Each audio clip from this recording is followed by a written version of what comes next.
Muito boa tarde, bem-vindo à Revista da Semana. Esta é a emissão do dia 14 de março. Comigo estão José Faustino e Silvério Cunha. O meu nome é Luís Matias. Começamos por falar da queda do Governo. O debate de moção de confiança derrubou o Governo. O debate pareceu-se mais com uma negociação em direto no Parlamento entre quanto tempo deveria ter uma comissão de inquérito parlamentar e se, perante isso, se devia retirar ou não uma moção de confiança. O que é que se passou propriamente no Parlamento, José Faustino? Porque já era esperado, com uma moção de confiança apresentada pelo PSD, já era esperada a queda do Governo. Boa tarde. Vamos lá ver, eu não vou falar sobre o que se passou no Parlamento. Não é que eu tivesse ficado escandalizado sobre o que se passa no Parlamento, porque o que se passa no Parlamento e noutros sítios assim parecidos não me escandalizam absolutamente nada. Não. E mesmo da nossa classe política não me escandaliza nada. Agora, o que me escandaliza, isso já foi mais do que falado, é a situação política que nós vivemos a nível mundial e a nível europeu, que requer decisões. Agora temos aí mais à frente a questão dos aviões, tem que se definir. Portugal precisa de aviões, precisa de submarino, precisa de mobilizar pessoas, é o serviço militar obrigatório, não é? Como é que é feito, como é que deixa de ser, como é que vamos fazer, de maneira que seja o contente de toda a gente. A defesa, que não é a mesma coisa que segurança, portanto digo a segurança e a defesa, tudo isso, como é que todas essas coisas se tratam? Não, andamos a tratar, e eu vou contar a história, que é para isto ficar claro, de uma empresa que o Primeiro-Ministro, quando era advogado, viu ali um furo de negócio que foi a questão da proteção de dados. E aproveitou, portanto isto é a leitura que eu faço, ali uns amigos ali de Espinho e arredores e amigos dele, que proporcionaram com ele e com os filhos, se calhar a miudagem e uns amigos, a fazer, o caso é a proteção de dados, e arranjou ali uma avança para uma empresa ir faturando algum dinheiro e certamente prestando serviço. Claro que ele depois foi para a política, foi para Primeiro-Ministro e quis, na minha opinião, não da melhor forma. Ele é um advogado, era um advogado experiente, não devia cometer esses erros. Ele mais a mulher deviam ter saído daquilo, embora não haja nada de ilegal deles serem sócios, mas devia ter saído daquilo e deixar a miudagem, digamos, com o negócio. Claro que num país onde um salário mínimo é de 870 euros, parece mal uma avanças de 9 mil euros. Mas não esquecem-se de dizer que a empresa também tem despesas, não é? Está bem, funcionava na casa dele e tal, ou seja, tudo serviu para atirar achas para a fogueira. Neste caso, para atirar pedradas ao Primeiro-Ministro. Isto começou tudo por causa da lei dos solos. De solos não havia nada. Depois há a questão das compras das casas, estas coisas todas. E o Primeiro-Ministro, com toda a franqueza, deu só à brincadeira, deu só ao desfruto, não é? Portanto, e ele que, de um modo razoável, podemos dizer que tem feito uma governação mais positiva que negativa, deita tudo a perder com uma coisa destas, muito simples. Ou fechava a empresa, ou passava a empresa totalmente aos filhos e aos amigos, afastava-se daquilo e logo se veria o que é que acontecia. Porque agora o mais que podia acontecer, os amigos do Primeiro-Ministro entregaram lá uns trabalhos, umas avanças, umas coisas aos filhos e tal, para sacarem uns dinheiros e tal, umas coisas. O que já é diferente de dizerem que aquilo é por causa de ter as concessões dos casinos, o que não é verdade, porque os casinos praticamente, infelizmente em Portugal, essas concessões, essas e outras, quase que são automáticas, e eu não tenho nenhuma crítica a fazer a isso, inclusive a das rádios e das televisões, e portanto eu sei do que estou a falar e não gosto de ser parcial nas coisas. Portanto, a coisa por aí não era por aí que o gato ia às filhosas. E criou-se uma bronca de todo o tamanho. Ele encasmurrou, dizendo que as moções de censura que são iguais às moções de confiança, que não são, e o líder do Partido Socialista quis uma comissão parlamentar.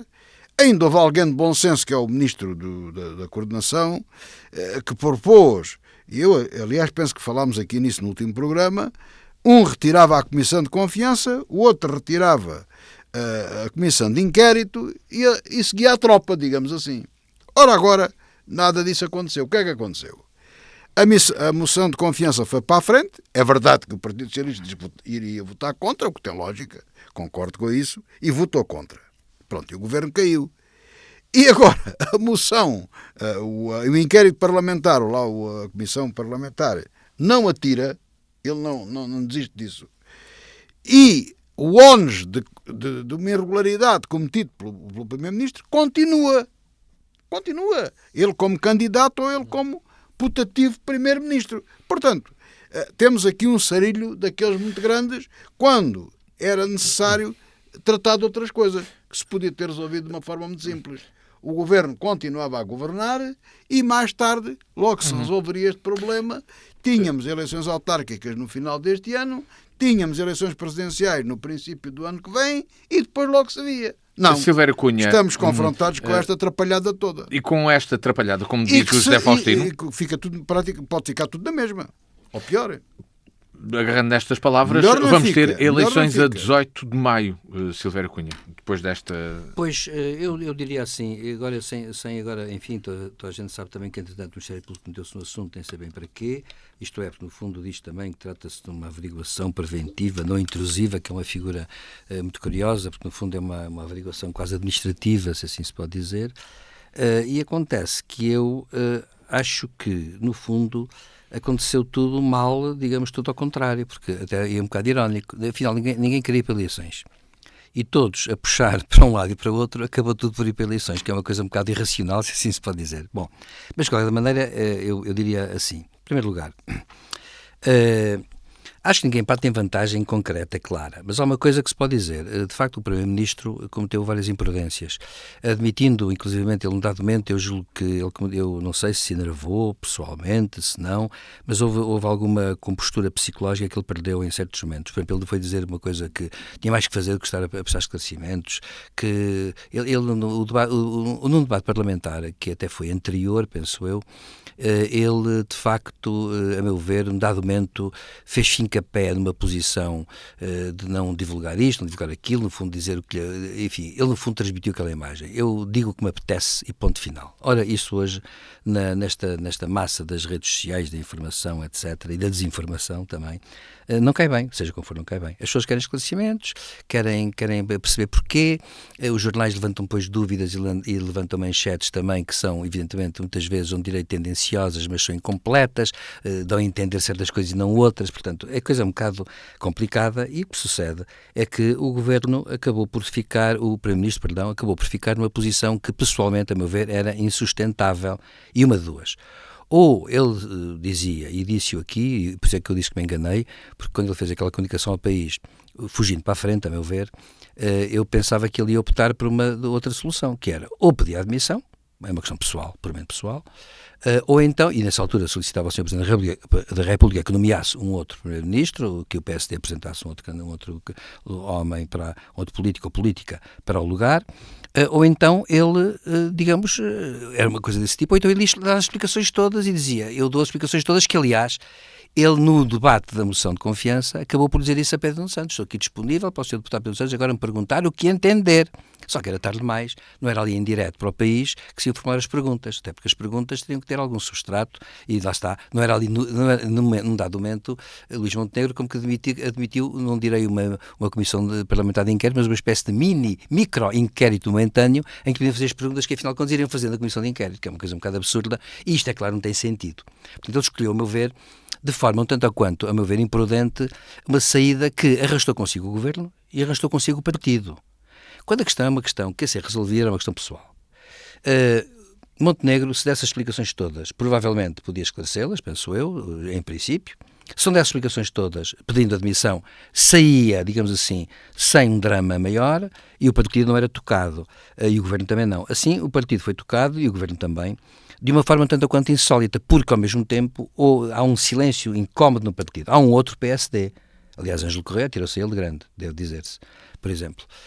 E acontece que há um outro PSD e há um silêncio incómodo, de facto. Porquê? Porque uma questão puramente subjetiva e, portanto, até psicológica, isto foi uma questão muito pessoal. E uma questão muito familiar, pessoal e familiar, transformou-se numa questão de Estado, a meu ver, a despropósito. Claro, todos os partidos puxam a brasa à sua sardinha, também porque nós vivemos hoje com uma opinião pública que é sensível às emoções e não é sensível às questões estruturais, que é uma coisa também que se deve dizer, não é? Portanto, isto aconteceu. Agora, eu queria sublinhar o seguinte. Primeiro, o Presidente da República sabe-se hoje que discordou do Primeiro-Ministro. Disse há pessoas que Marcelo Rebelo de Sousa disse no Conselho de Estado, é o que dizem todos os órgãos de comunicação social, ninguém desmentiu, que ele disse claramente não provava a ideia da moção de confiança. E terá dito isto antes. E Montenegro quis fugir para a frente. Portanto, não acatou os conselhos do chefe de Estado. Que, aliás, ontem, na sua mensagem ao país, foi realmente uma mensagem que estava aqui a dizer, antes de falarmos aqui, o José Faustino a dizer que parecia uma aula, e é verdade.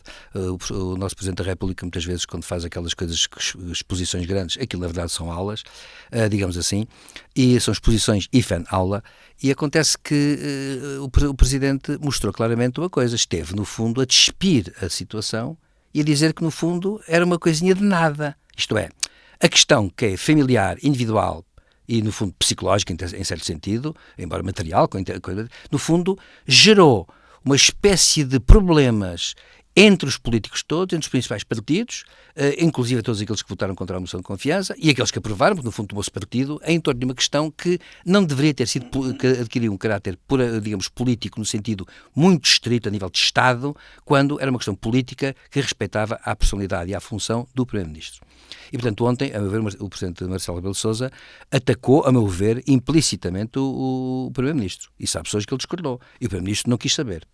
Segundo ponto, achei curioso também, e há bocado tiramos aqui dúvidas, o Presidente Marcelo Rebelo de Sousa acabou dizendo que nestas coisas nunca sabe-se como é que começam e sabe-se como é que acabam. Ele inverteu a frase habitual. Habitualmente as pessoas dizem, sabe-se como é que começam, nunca sabe como é que acabam. Ele não, ele diz que sabe-se como é que acabam, ou seja, ele foi claramente pessimista, no sentido de a solução não fica resolvida, nada fica resolvido, a Comissão de Inquérito há de ir para a frente, onde agora extremaram-se no plano psicológico as impressões dos políticos, onde querer, e chegou isto ao ponto do enxovalho, que é o que está a acontecer, e que eu acho que em política é mau.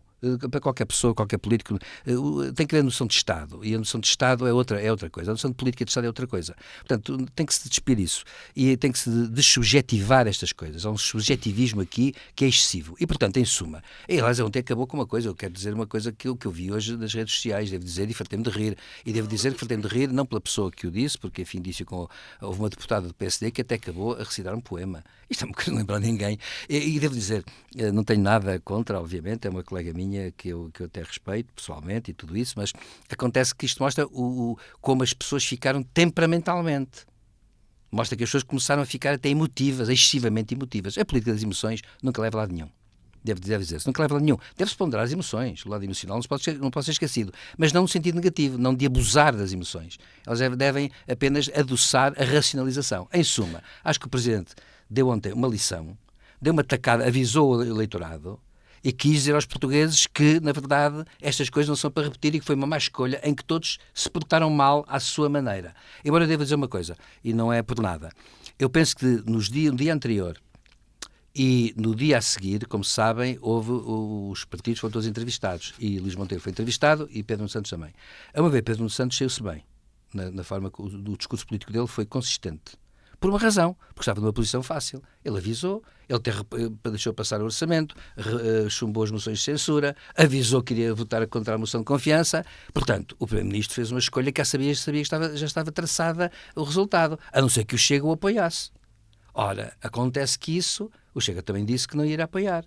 Portanto, foi uma coisa surpreendente e profundamente, a meu ver, irracional da parte do Primeiro-Ministro. E aqui quero dizer que não é da parte do Governo, nem digo do Governo, é do partido. Acho que o PSD, não sei como, aceitou que o Primeiro-Ministro fosse para uma via muito subjetiva, que, a meu ver, não é construtiva e que deu no que deu. E agora temos um ridículo, que lá fora, aliás, deve dizer-se que hoje havia alguns jornais estrangeiros, há bocado voltei a ver outro, e acontece que todos eles falam com o problema da empresa do Primeiro-Ministro. A gente está a psicologizar e individualizar a figura do Primeiro-Ministro e dizer que Portugal vai para eleições por causa disso. É um bocado, eu diria que num país civilizado é ridículo.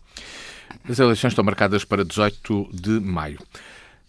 O Ministro da Defesa admite o envio de militares portugueses para a Ucrânia e a aquisição de caças europeus. O Ministro da Defesa, Nuno Melo, diz que Portugal pode deixar de ter interesse em substituir os F-16 norte-americanos pelos F-35. Portugal teve sempre caças americanos desde que fundou a NATO e tem primado por aliar-se à maior potência naval existente. O que é que isto quer dizer, José Faustino? Estamos também a mudar a política das alianças? É isso que está aqui em cima da mesa? Estamos, para todos os efeitos, durante 4 anos, os Estados Unidos são adversários da Europa. Não são inimigos, mas são adversários. Não tenho dúvidas absolutamente nenhumas nisso. E acho que ninguém deve ter, portanto, esse é um facto. Pode não se dizer alto, eu não tenho problema nenhum em dizer isto. Já disse aqui muito mais, e eu ainda hoje direi, se não houver azar nenhum, continuo a defender a minha tese e explico, mas isso é lá mais para a frente. O problema que se passa aqui é o seguinte: temos aqui 2 questões. Os militares portugueses, no âmbito da NATO, têm que estar disponíveis para ir para onde for necessário. E normalmente têm havido as forças de paz, que vão a vários sítios, forças de interposição, que têm estado no Kosovo, têm estado não sei onde, já foram por muitos sítios, têm muitas missões feitas.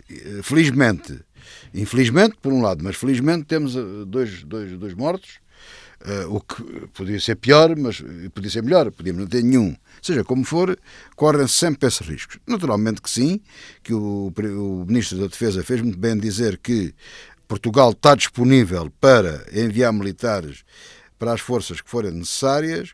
O problema está em que aqui a montante tem que se fazer a discussão sobre o serviço militar. Porque o serviço militar está muito complicado e, como sabemos, precisamos de instalações, precisamos de equipamento e precisamos de pessoal, soldados neste caso.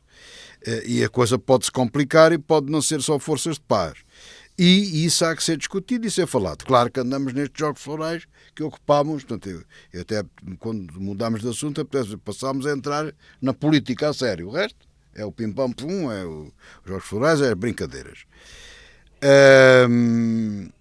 Portanto, o primeiro aspecto é esta questão militar. Depois há o equipamento e sobre a questão dos aviões.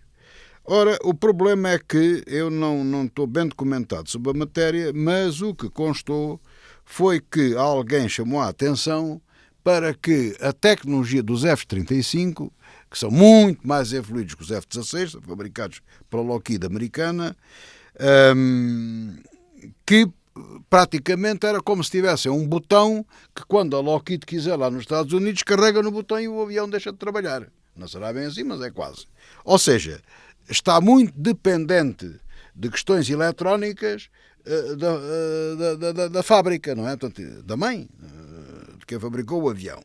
E isso pode-lhe tirar operacionalidade. Ora, como nós temos um agente do KGB a dirigir os Estados Unidos, como eu aqui disse, e repito, temos um agente do KGB a dirigir os Estados Unidos, vou dizer agora alegadamente, que é para ele não me pôr em tribunal. Posso correr esse risco?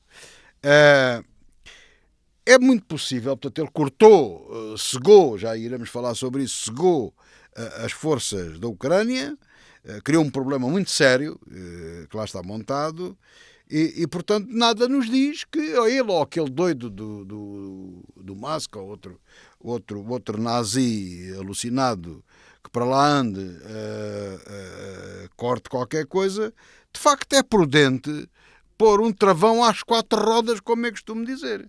E depois a França fabrica uns belíssimos MiGs, MiGs são uns russos, ou seja, cruzes canhoto, a minha Mirage. Boca. Mirage. Os Mirage também já lá vão, agora são mais os Rafale. É o Rafale. Os MiGs, é o que eu fui buscar. E os Mirage também há uma nova versão dos Mirage adaptados. Professor, isto era caso para levar, meterem pimenta na língua.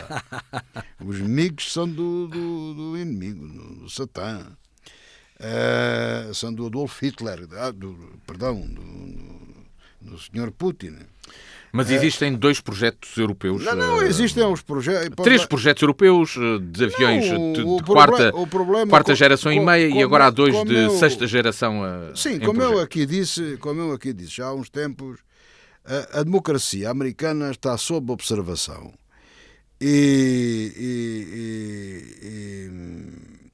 E Putin e essas coisas. E continua, e cada vez com mais evidências de que a coisa está a definhar. E, portanto, neste momento é tudo má política comprar equipamento americano.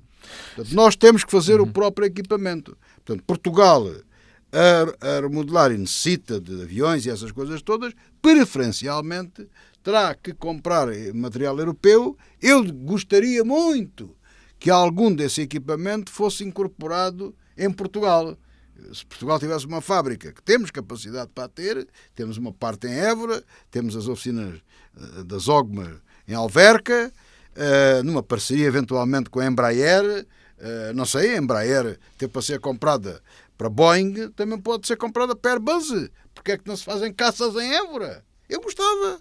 Não sei se era os F-30 e não sei o quê, uma coisa, os F, não, os Évora 35 ou Évora 100, Évora 27.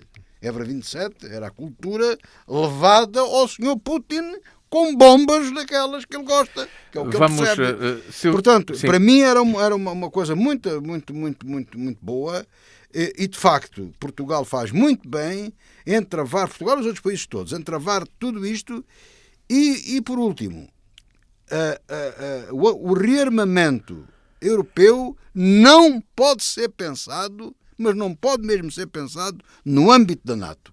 Tem que ser pensado num rearmamento autónomo, apenas europeu e de outros aliados que queiram entrar, como a Turquia, o Canadá, a Austrália, quem quiser. Vamos chamar outro nome qualquer. O Canadá teve agora recentemente até um caso particular de uma sondagem à população que gostava de fazer parte da União Europeia, que é uma coisa bastante curiosa. Não, mas percebe-se.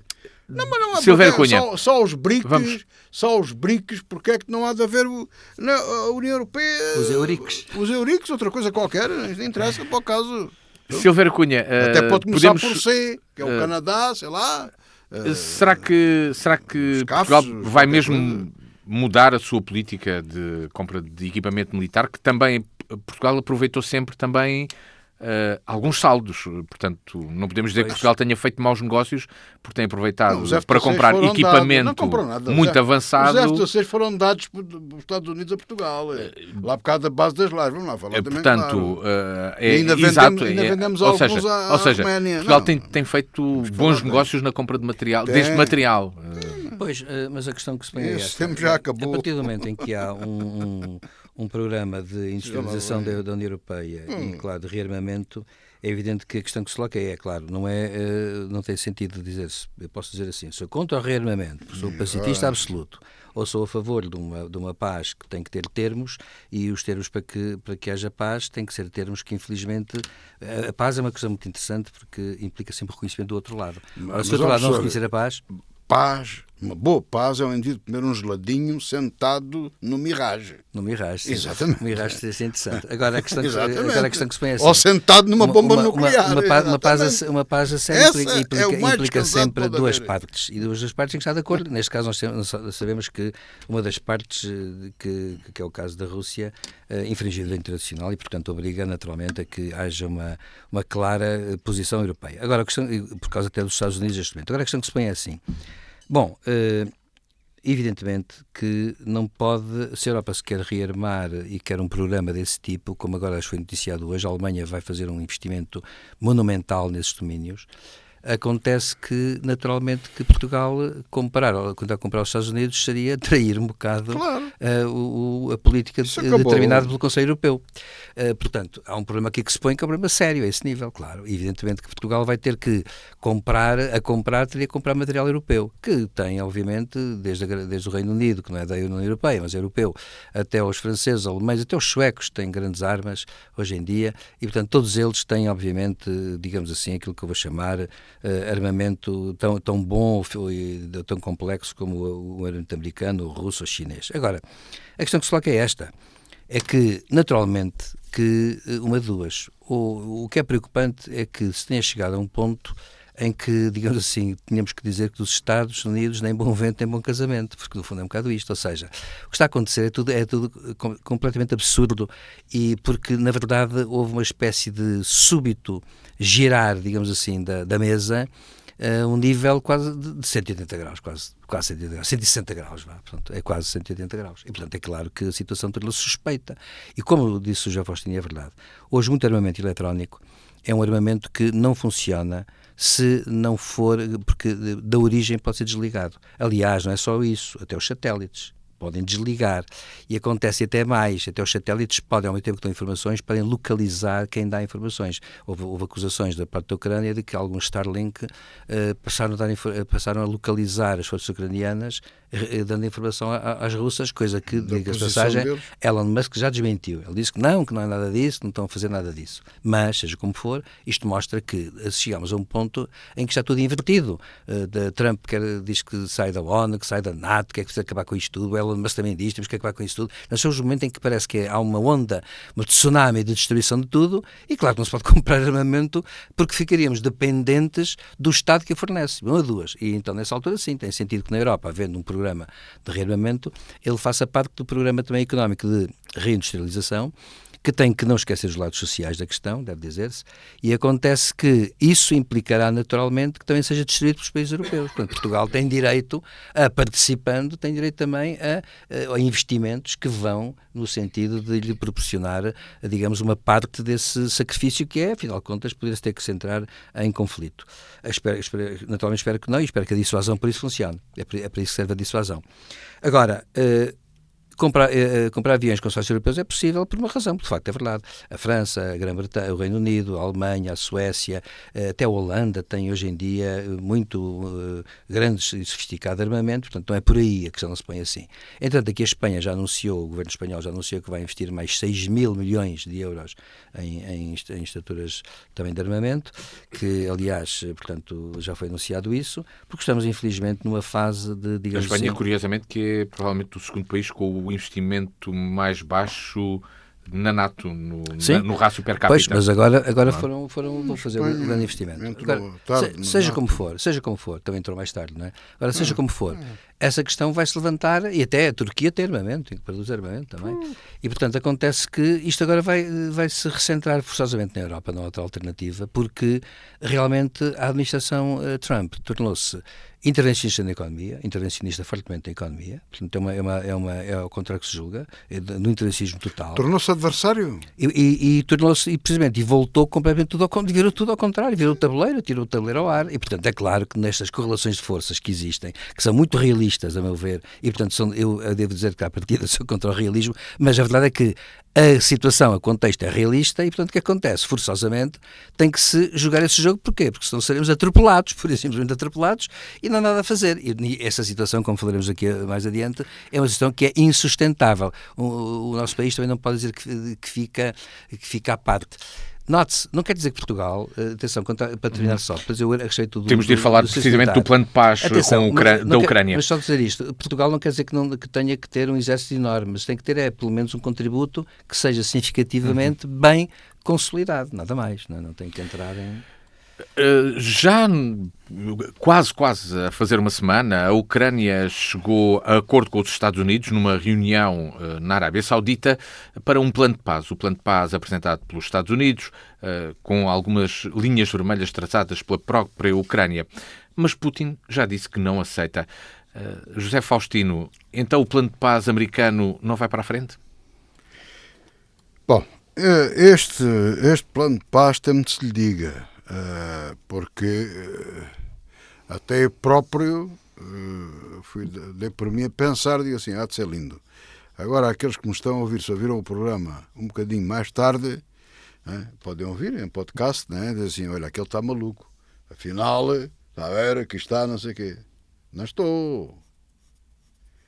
Não há plano de paz nenhum. Entendamos-nos. Vamos lá ver o que é que aconteceu. Vamos lá ver o que é que aconteceu. O Sr. Trump armou aquela barrasquice, me permitem o termo, aquilo é de um barrasco, em alentejano puro, na Casa Branca, a tratar mal um grande estadista, um homem que gosto ou não gosto dele, vai ter um lugar na história como herói, que é o Zelensky. E ele e aquela cambada Bom, para não dizer mais asneiras, já disse muitas hoje, já não vou dizer mais. À volta dele, aquele vice-presidente, felizmente agora tem aparecido pouco, felizmente, mas o outro dos carros, que é mentira, ele não fundou nada dos carros e tem 12,5% só daquilo. Nada, é tudo mentira. É um farsante. Temos um fanfarrão e um farsante à frente dos Estados Unidos. Mas o que eu dizia foi, que é que aconteceu? Houve aquela desgraça toda na Casa Branca, depois Zelensky, muito bem, com toda a sua os seus colaboradores, tudo isso, fizeram o frete, como todos fazemos o frete, se for preciso, tudo se faz, em prol da nação, em prol da família, tudo, dos milhares de mortos e daqueles que ainda estão vivos, tudo. Deu ali umas piruetas, tentou o acordo das terras raras, que afinal foi proposta por Zelensky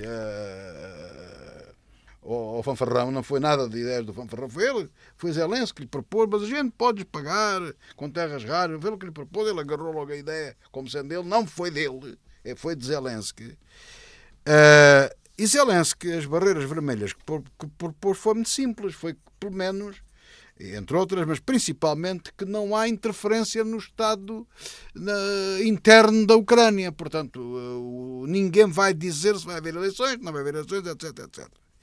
E a Ucrânia propôs uma paz apenas aérea e marítima, podendo ficar em terra ainda aos combates, porque é difícil, e Putin depois percebe do que é que está a dizer e vê apanhar isso com alguma razão.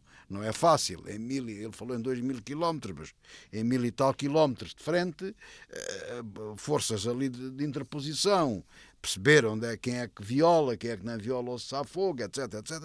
Não é fácil, é uma coisa complicada. E Zelensky fez uma proposta lógica pelo ar e pelo mar.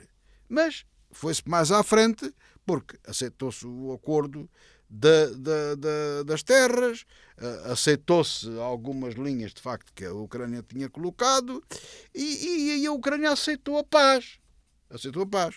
Mas tudo isto é aparente, quer dizer, porque entretanto e aceitou abrir o bloqueio de fornecimento de armas e a abertura da guerra eletrónica. Mas o mal estava feito. Porque, como o professor Silvério Cunha disse muito bem, não foi só cortar a guerra eletrónica. Foi, através da guerra eletrónica, dar a posição das tropas ucranianas. O que permitiu fazer o cerco em Kursk. As tropas russas cercaram as tropas ucranianas em Kursk à conta das coordenadas e da guerra eletrónica americana. Há que dizê-lo com frontalidade.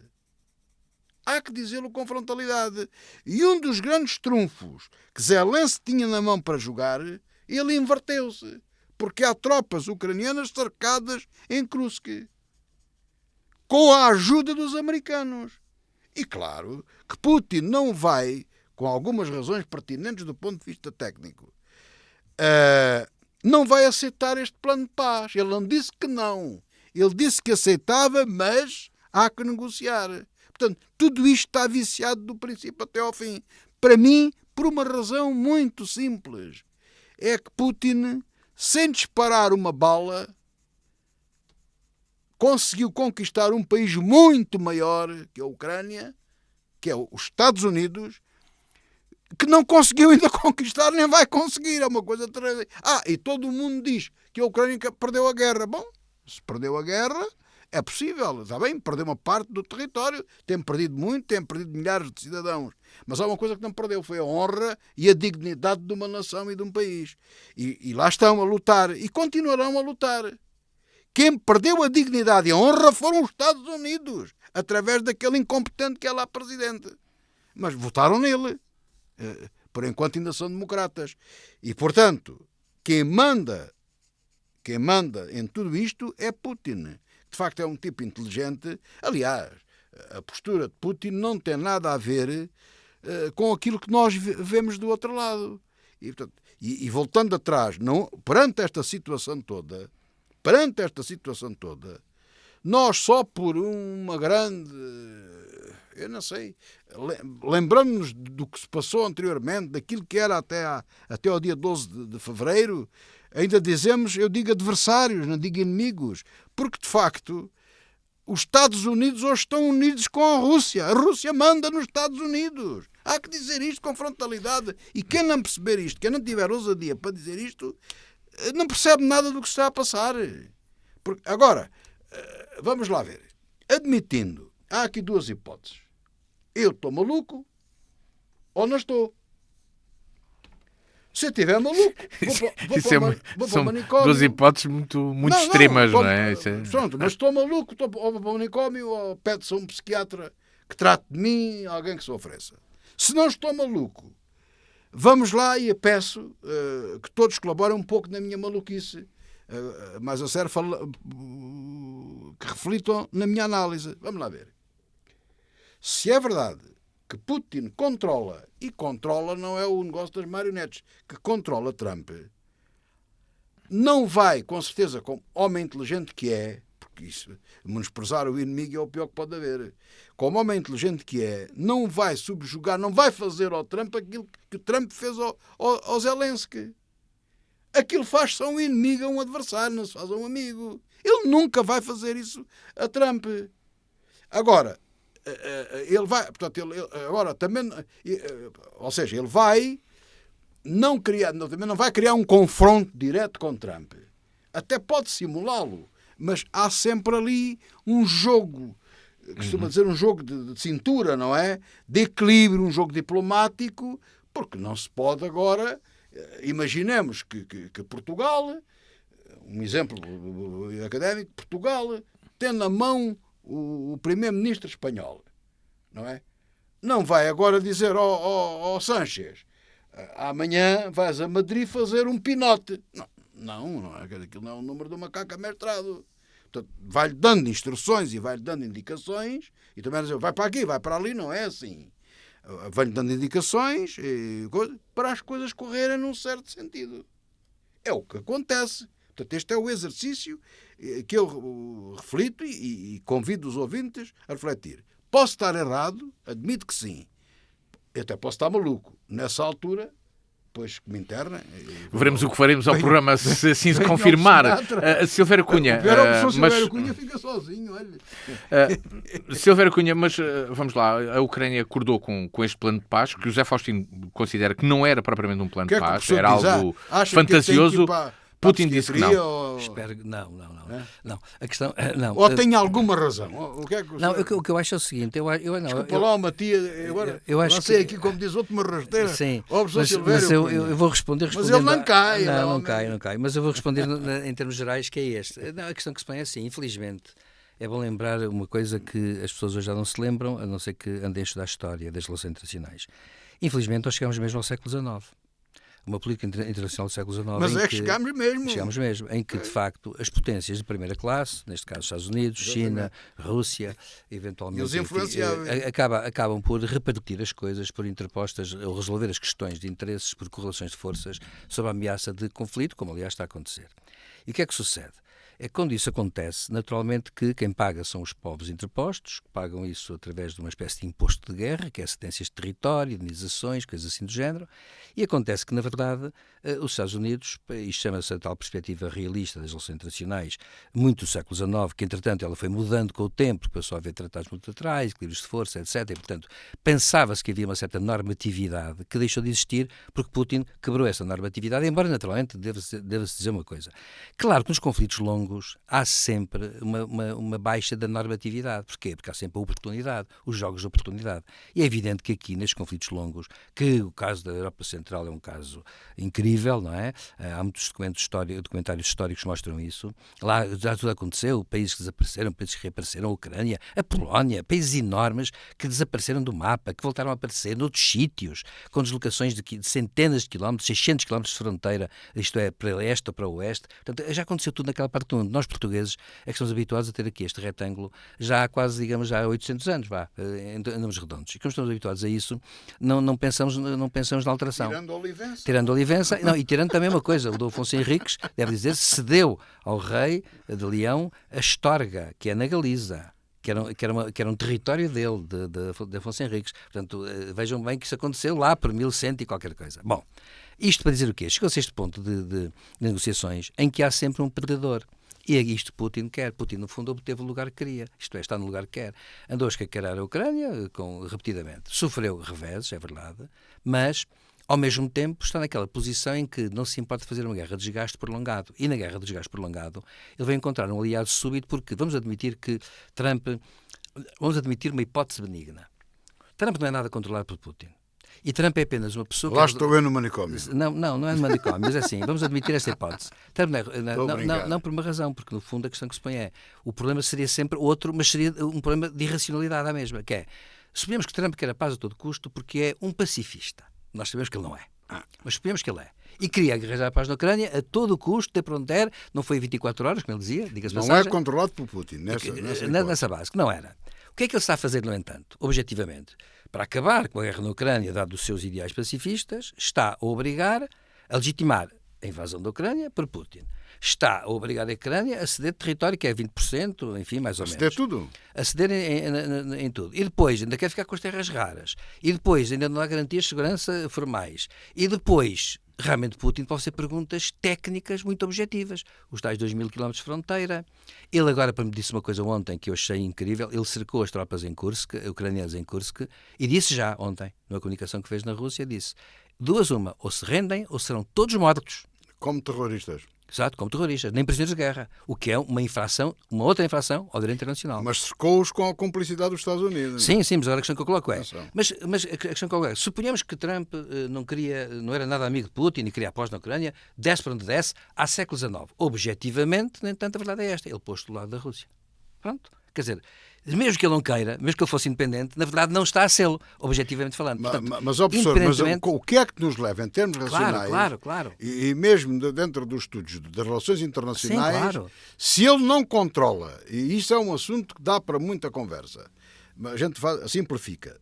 Então, se não controla, o que é que se passa ali? Pois, que Qual é a relação entre eles? Claro, e é evidente. E essa é a questão. Claro que há hoje, nas redes sociais, devo dizer, já agora informo, que já vi algumas notícias com fotos de Trump. Em 1987, já Trump frequentava então a União Soviética. Não, minto. Já depois, em 90, 91, já ele frequentava a União Soviética, em viagens de negócios. Eu vi por uma fotografia interessante de Trump, muito mais jovem, claro, num babarete, em que estava a comer uns snacks e tal. E, portanto, ele teve uma relação sempre muito grande, em termos económicos, comerciais, de interesses pessoais, com pessoas da Rússia, que já na altura estava a construir esta nova Rússia, que agora apareceu depois da queda da União Soviética. E acontece, portanto, que ele tem interesses, seja como for. Nós não sabemos quais e até onde vão, mas tem interesses, tem. Porque ele teve sempre muitas relações com os russos, muitas. Agora, em suma, o que é que acontece? É que, efetivamente, há aqui um problema... E também está provado que houve interferência dos russos já nas outras eleições. Sim. Então, e sim, a guerra híbrida, etc. O que acontece? É que, portanto, e isso Putin, não se faz de borla, não é? Claro, Putin, portanto, está a tomar uma atitude estadista...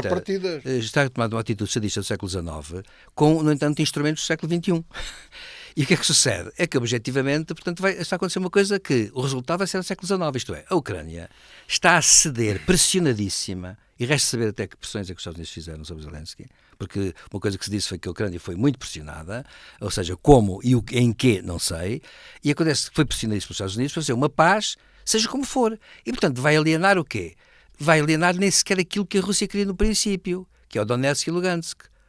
Porque essas até são províncias que, digamos assim, vamos cá ver, aquilo talvez não seja sequer 10% do território ucraniano, segundo ouvi dizer.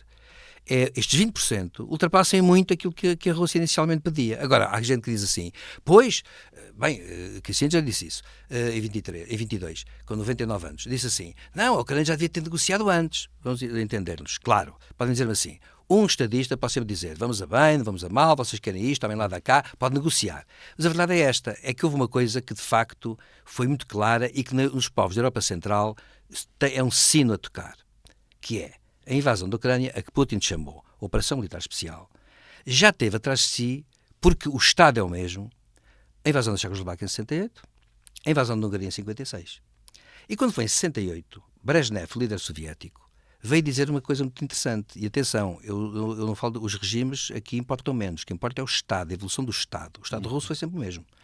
E Brezhnev veio dizer uma coisa curiosa, que foi dizer o seguinte, não, nós temos uma nova doutrina da soberania limitada. Isto é muito interessante, porque também já há século XIX. é antídota internacional. E Brezhnev disse isso na altura e justificou assim a invasão da Checoslováquia. Que deve dizer-se, e devo lembrar isso àqueles que até, enfim, foram simpatizantes sempre da União Soviética, devo dizer que a invasão da Checoslováquia, como a da Hungria, teve custos muito grandes para os partidos comunistas da Hungria e da Checoslováquia. Nagy, primeiro-ministro húngaro, foi enforcado e era comunista. Membros do governo foram executados e eram comunistas. Na Checoslováquia foram todos corridos e Dubček não foi morto porque já era outra altura, mas foi colocado como jardineiro num jardim municipal, não sei de onde. Ainda sobreviveu, mas acontece que morreu depois no desastre de aviação, deve dizer-se, e viu ainda ao fim, digamos, foi reabilitado ainda em vida, mas a verdade é esta, é que isso foi feito, é por isso que eu digo que os Estados, esta racionalidade política está para além dos regimes, porque, no fundo, a União Soviética fez isso aos seus camaradas checos, de quem discordava, e pôs lá uns tipos em que podia mandar. E isto é a atitude realista típica dos Estados das relações internacionais. Não conhecem amigos, se necessário, nem camaradas, digamos assim. E, portanto, eu lembro sempre isto por uma razão, porque, em suma, e para acabar, o que está a acontecer é uma coisa, é que, de facto, Putin impôs as condições e agora dá só luxo dizer uma coisa e com isto acaba, que é uma coisa muito irónica e interessante que eu ontem ouvi. Enquanto que Trump faz aqueles espetáculos na Sala Oval, Putin reuniu ali com os tipos, estava ali ao lado do homem da Bielorrússia, deve ter ido à Bielorrússia, penso eu, estavam as bandeiras de um lado e do outro. Não, de um país e do outro. Bielorrússia é que lá foi. Aí foi a Moscou, está bem? Podia ser uma visita oficial qualquer. Aquilo é uma encenação do melhor que pode haver. Mas achei muita graça o seguinte, é que Putin, com uma racionalidade enorme, uma calma enorme, disse assim, aceitamos a ideia de paz, mas há aqui coisa ainda por esclarecer e por aprofundar. E então pôs as condições e disse estas condições, e então parece com questões de ordem técnica muito objetivas, como se o início de tudo fosse também muito objetivo, muito técnico e muito legítimo. E a verdade é esta, caramba, se amanhã viesse, por exemplo, uma potência qualquer reclamar o Minho... As condições que ele põe já são como um acordo de paz, não é? São Não é um acordo de e, portanto, agora já querem um acordo de paz definitivo e com condições. Se amanhã, e a questão que eu coloco é sempre essa, se amanhã uma potência qualquer, sei lá, a Alemanha, que teve cá o Reino de Suevo, nós temos o Reino de Suevo ali pelos anos 500 depois de Cristo, aqui na zona toda do Minho até Coimbra. Se amanhã a Alemanha dissesse assim, os nórdicos, esse reino isto é nosso, foi sempre nosso antes, caramba, portanto, vamos reivindicar, invade-se o Minho. Nós dizíamos, está bem, vamos negociar. Então está bem, é o Minho até onde? Coimbra não, até só ao Porto, pronto, vai até só ao Porto. Eu estou a caricaturar, mas é um bocado... Olha, se o Trump quiser os Açores, que ilhas é que ele leva? Que ele leva, exatamente. Pode dizer que a do Corvo e Flores estão-se a aproximar mais dos Estados Unidos, geologicamente até. E acontece chega-lhe. Isto basta-lhe. Agora, acontece que isto para dizer o quê? Para dizer que o direito internacional, eu sou muito adepto de um princípio que é este. Há plataformas históricas nos conflitos longos que têm que assentar, de um dado momento, temos que assentar nestas plataformas. O caso da Ucrânia é este. A Ucrânia foi um Estado reconhecido independente, internacionalmente, com aquele território. Portanto, a partir desse momento, isto é consolidado. O passado, nesse sentido, não pode importar. Quando ele vem dizer que a Ucrânia pertenceu, que é a mesma alma, o mesmo espírito, com franqueza, isto também Hitler disse, a respeito dos Sudetas, também disse a respeito da nação alemã, que ia até ao Volga e por aí fora. Entretanto, só para terminar, Matias, só para dizer isto. Portanto, há aqui uma coisa que eu acho que deve ser combatida, que é o chamado etnonacionalismo. Porquê? Porque ele vai sempre buscar elementos históricos passados, profundíssimos, e nós, nessa altura, vamos ter qualquer dia o quê? Os árabes a reclamar aqui o Algarve, porque só em 1240 é que foram conquistar, o Algarve foi conquistado. Mas é que o Trump nem vai à história. Quer o Canadá, quer o Panamá e quer a Groenlândia. Claro. E até a notícia de hoje que eu vi é que a Casa Branca, segundo dizem alguns jornais, a Casa Branca deu instruções ao Pentágono para preparar um plano para intervir no Panamá. Sim. Isso é uma notícia de hoje.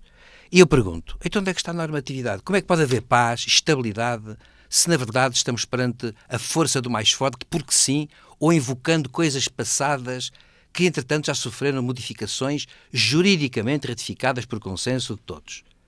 E é uma coisa que tem que ser respeitada. Quer dizer, há aqui um combate entre o factual e a normatividade, entre o e o dever ser. E este é que é o problema que se coloca. O que eu acho que é reprovável agora, e desgraçadamente para o povo ucraniano, é que estão a substituir o dever ser pelo porque sim.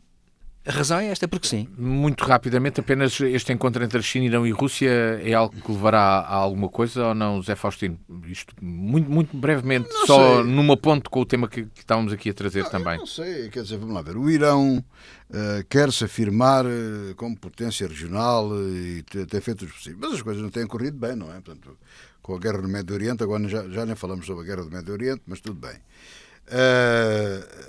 Eu não sei, não sei, mas é que não sei mesmo, ninguém, não vejo dados nenhum, acho que ninguém sabe, não sei. Em que pé é que Teherão tem o seu desenvolvimento nuclear? Eu suponho que estão muito avançados, mas não têm a bomba nuclear, não têm um domínio total do nuclear. Interessa-lhes, naturalmente, criar aliados para esta situação. Agora, dentro deste novo quadro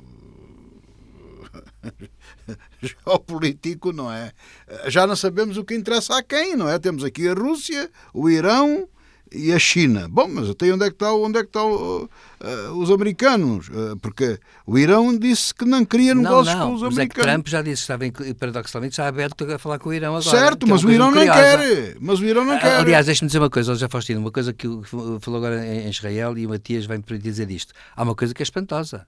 É que Trump, anteontem, assim uma coisa, admitiu a anteontem, que tem falado secretamente com a Hamas. E Netanyahu está furioso, que não foi informado. E sabe qual foi a resposta de Trump, que terá sido a resposta de Trump, a Netanyahu? Foi dizer assim: isto não é assunto vosso e calem-se. Bem, quem faz política estrangeira assim, claro que isto é o fim do mundo. Quer dizer, é a inversão da lógica, isto é. Mas aí ele pode-se dar mal. A favor ou contra. Reparem, Trump não se importou de falar com a Hamas. Isso hoje está garantido. Trump admitiu isso. Tem feito conversações à parte secretas com a Hamas. Quer também falar com o Irão. Quer falar também com o Irão. E acontece que o Irão... para libertar alguns reféns americanos mas com não interessa, mas é reconhecer objetivo, o movimento terrorista. Mas é reconhecer o movimento terrorista. O que acontece, que é curioso, não é? Portanto, deixa de ser terrorista para ser feitos. O que acontece com o Irão? Acontece uma coisa muito interessante, que é esta, que ele também já disse, estava disposto a falar com o Teherão. E claro que agora a China e a Rússia vão obviamente querer dar a mão ao Irão. Porquê? Porque não lhes interessa também a proximidade com os Estados Unidos. O Trump dizer que está aberto a dialogar com o Irão é uma coisa que a China e a Rússia não quer. Para a Rússia é igual. Não é bem igual. A China não está interessada nisso. Não acredita que... Não. A China não está interessada nisso. E, portanto, a China agora quer com o Irão. A China não quer. Mas a China põe a Rússia aqui também, porque a Rússia também está um bocado nas mãos da China, e acontece que o Irão agora, claro, fazem manobras conjuntas, inclusivamente, já fizeram manobras conjuntas militares, e agora querem uma conversação de alto nível. Porquê? Porque, claro, que é contraponto aos Estados Unidos. Ou seja, a Trump, sem querer, está a perder as pontes todas. Qualquer dia ele diz que quer falar com não sei quem e ninguém o atende. É o que vai acontecer. Terminamos o programa com uma outra notícia desta semana, mas agora fazemos uma aproximação verdadeiramente local. A Agência de Avaliação e Acreditação chumbou o curso de Medicina em Évora. O mestrado integrado em Medicina da Universidade não foi acreditado pela Agência de Avaliação e Acreditação do Ensino Superior. A reitora diz que não foi apanhada de surpresa, diz que faz parte do processo, nem sempre isto ser aprovado à primeira, mas que vai continuar a desenvolver este projeto. José Faustino, esperava-se que estas coisas fossem mais rápidas.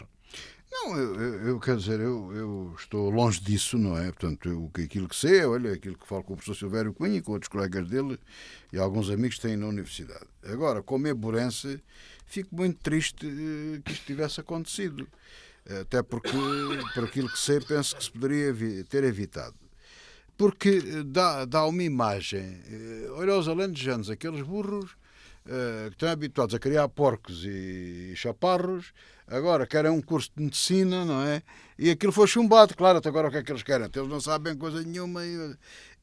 É um bocado a imagem deste país, um bocado parolo que temos, que fica, não é? Por mais voltas que se queiram dar.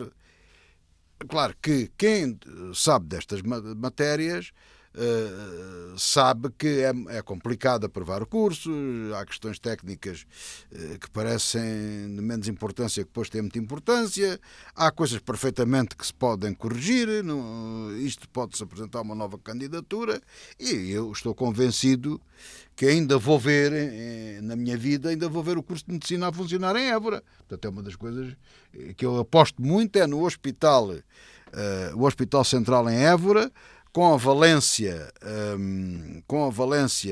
de um hospital-escola e com a valência do turismo, verdadeiramente do turismo de saúde. Virem pessoas a Évora para ser tratadas e curadas. Eu vejo essas valências. Não vejo os dirigentes políticos falar nisso, mas eu vejo essas valências. E, portanto, para aqueles que não gostam de Évora e dos alentejanos, embora hoje há muita gente que goste e eu também faço justiça a isso, os alentejanos têm valia e justifica-se muito mais o curso de medicina com o novo hospital, com tudo isso que se está a preparar, do que noutros sítios os cursos de medicina que há. E, por outro lado, há falta de médicos, ao contrário do que diz a Ordem e outros. Há falta de médicos. E a prova é que as urgências estão fechadas. Se estão fechadas é porque não há médicos. Tenho imensa pena. Portanto, mas há falta de médicos. Temos que formar médicos. E em Évora é um excelente sítio para formar médicos. E eu estou convencido que vou ver, que ainda vou ter anos de vida suficientes para ver o curso de Medicina a funcionar em Évora. E ficarei muito satisfeito se vir isso. E até se for tratado por um aluno, depois médico, formado em Évora, ainda mais satisfeito ficarei, por 2 motivos. O primeiro é porque tenho essa grande alegria, e o segundo é porque ainda estou vivo para ser curado por ele.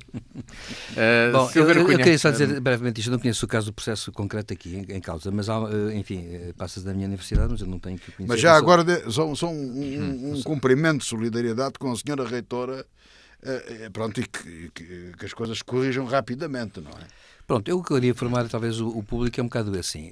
Um curso para ser hoje aprovado já não está pertence a uma rede de cursos que estão todos os cursos são integrados ou sob a tutela de uma norma, que são normas que dizem como é que um curso pode funcionar. E depois há uma agência, que é a A3ES, a Agência de Acreditação dos 3 ciclos, digamos assim, que do ensino superior, que vai, digamos assim, em nome da lei, verificar se os requisitos legais, que neste momento posso dizer que é o Decreto-Lei CD5/2018, e que, digamos, e é o RGES, o Regime Jurídico do Ensino Superior, que tutelam tudo isso, e essa agência, que é independente do Governo, e que responde perante uma agência até de acreditação de ensino superior, penso que europeia, assim, algo do género, que vai verificar se estão ou não previstas, digamos, estão reunidas as condições. Isso implica, há uma comissão de avaliação que se desloca à mesma universidade, que primeiro recolhe documentação, depois faz visitas às instalações, verifica tudo, tem entrevista com professores, com futuros professores, com as pessoas que se candidatam e tal, enfim,